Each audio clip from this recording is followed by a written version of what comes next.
I'm going to share one story, though, that relates to Missouri. My daughter went to the University of Missouri and graduated there.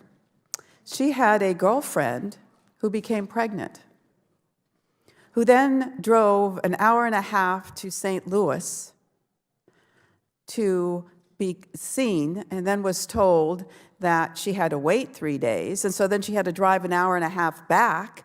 And then, of course, she couldn't get the abortion in 3 days because there was such a long waiting list. Now, this friend of my daughter's then finally called her mother, who lived in another state, who was not pro-choice. And her mother came and picked her up and took her to another state to get the abortion. We cannot force women to have to jump through hoops and travel long distances to get the health care that they deserve and that is legal under the law in this country.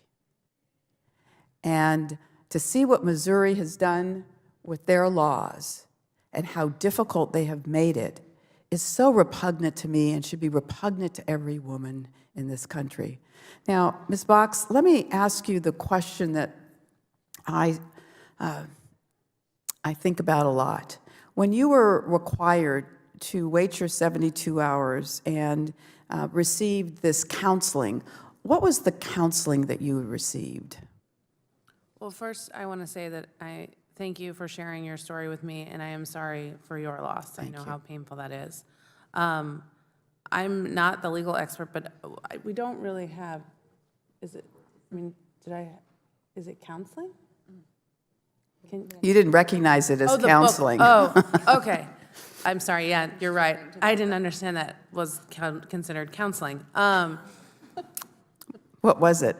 It's a booklet that has, so the consent process, I guess, is that, I apologize. So they had to go over this information, and they provided me with a booklet that is written by the state that has medically inaccurate information in an attempt to help me make an informed decision, which just doesn't make sense to me. But what I will say is that